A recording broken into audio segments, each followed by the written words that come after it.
Hey people, I was thinking about something to do with communicating again. And, well, you ever have that person that when they start talking and they keep talking and they carry on and on and on and on, and you're like, I've had enough talking, I've had enough of this conversation, right?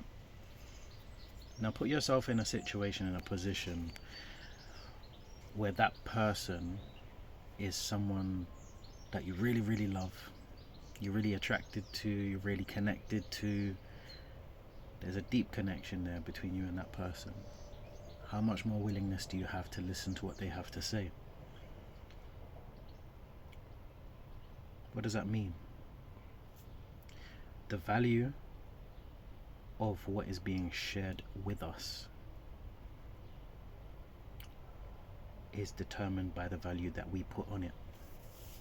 So if there are people who you don't feel like you really want to hear what they have to say, you don't value them,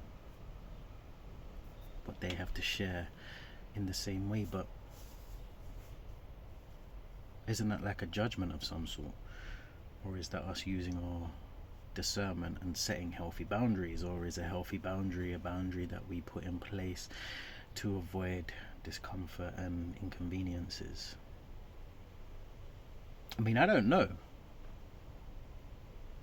I've had those feelings from time to time where it's like, okay, I've had enough of talking now, but at the same time I still value what the person has to say because they're taking the time and effort, they're giving the intention to share something that is meaningful to them. And if they're meaningful to you, then what's meaningful to them should be meaningful to you. So the patience must be present for that. Or mustn't it?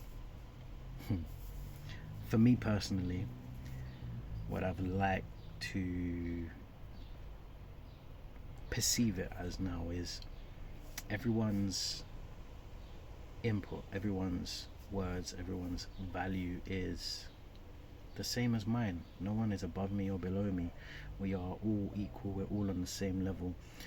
But at times, you know, you need a bit of silence.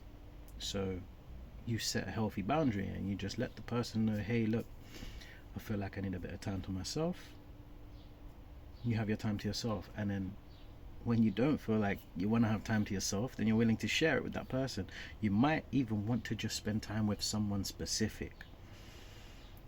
But when you judge and base your whole relationship on someone based off of this willingness and value that you base their words, their time, their presence, their essence on, kind of comes from a more of an ego perspective from what it seems like to me.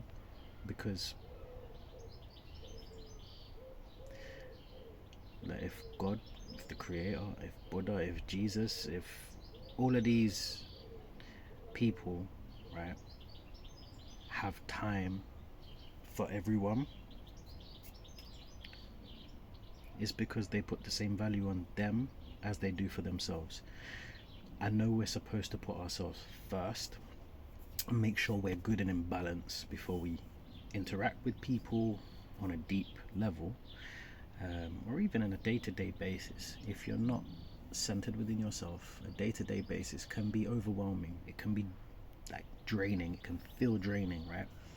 That's because you're not connected to yourself. And the more that you interact with those situations, the less connected to yourself you become, the more drained you feel. It's not because anyone's actually draining it from you, it's because you're giving what you do not have. You're giving your attention, your intention to someone else when you don't have enough for yourself. So, communication.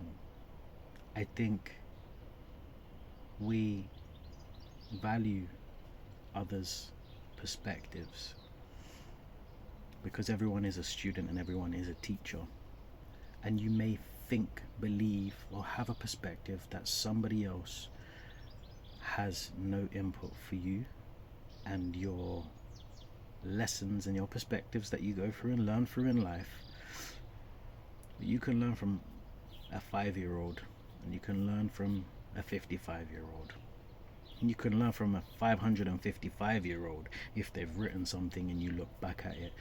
You can learn from anyone and anything if you're open to observing what the perspective is that's being shared. So when someone is talking with you, the value in which you put on their perspective and the intention that you put on their perspective is what helps you take the wisdom from the words.